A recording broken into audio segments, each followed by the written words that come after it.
Friends, welcome to my channel Know the Laws of India.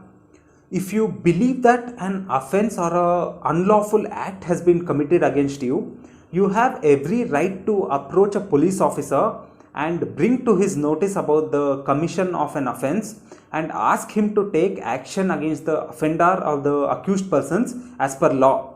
Now, this bringing of information to the notice of a police officer is what we call as first information in legal terms. Now, this is also called as police complaint in general or common language. Now, broadly speaking, in India, there are two kinds of offences. Number one, cognizable offences, and number two, non-cognizable offences. So, the Criminal Procedure Code in the first schedule talks about classification of offences and it lists down various offences which are considered cognizable in nature. Now, if the information that you have provided to a police officer discloses commission of a cognizable offence, then registration of a first information report or an FIR is mandatory. And if the information that you have provided talks about non-cognizable offences, then what the police register is called as NCR or non-cognizable report case. Now, what happens in a non-cognizable case is that the police generally calls the opposite party to a police station and tries to resolve the problem if they can. And if the resolution of a problem is not possible, then the opposite party is warned by the police not to trouble the complainant unnecessarily.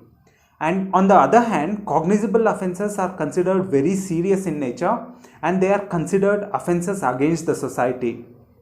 So, because they are offences against the humanity at large, registration of FIR is mandatory in case of cognizable offences.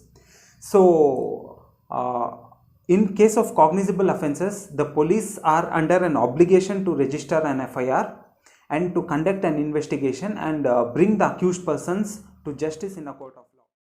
Our experience of practicing law shows that a person would approach a police station only if he has a genuine complaint regarding commission of a serious or a cognizable offense.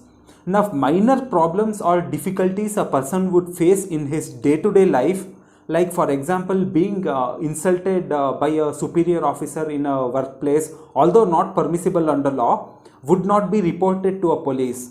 Now, if you have a genuine complaint and approach a police station, and if the police refuse to register your complaint, many people in situations like this will not know how to proceed further and become helpless because they are not aware of their rights in a police station.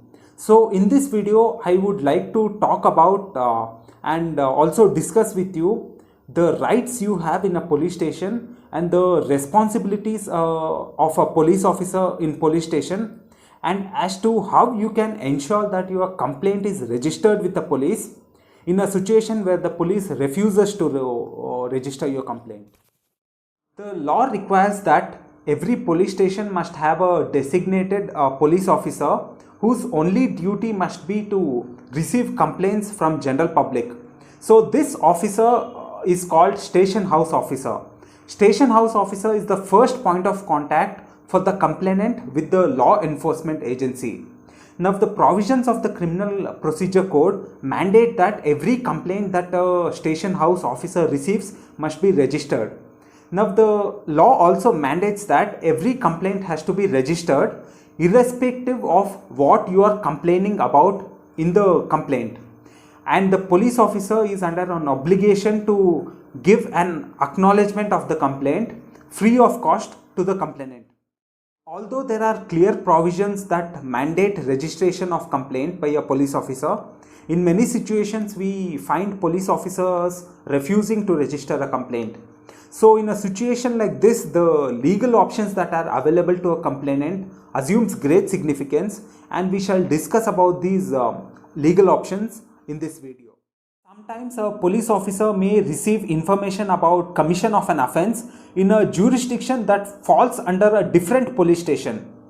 So even in a situation like this, a police officer cannot refuse to register your complaint. So he has to register your complaint and then transfer this registered complaint to a police station which has the authority under law to investigate into the offense. This is because in many circumstances the general public will not have the necessary information as to which police station has the authority under law to investigate into a particular kind of offense. For example, cyber crimes are only investigated by cybercrime police station. Offences related to dowry harassment and domestic violence are investigated into by women police station. And offences relating to corruption by public officials are investigated by Anti-Corruption Bureau. The station house officer refuses to register your complaint, you can approach any of the senior officials in the police department or the superintendent of police or the commissioner of police and ask the officer to direct the station house officer to register your complaint. Refusal by a police officer to register your complaint is considered a very serious departure from his duties and responsibilities. So a police officer could even be dismissed from service on the sole basis that he refused to register your complaint. This is how serious it is considered on the part of police officer who refuses to register your complaint. Another option that a complainant has in a situation like this is to approach the court directly under section 200 of the Criminal Procedure Code and file a private complaint before a magistrate, and the complainant can request the magistrate to direct the police to register the FIR. So these are the legal options that are available to you if a complaint that is given by you is refused to be registered by the police. So thanks for watching my video. Please do subscribe to my channel.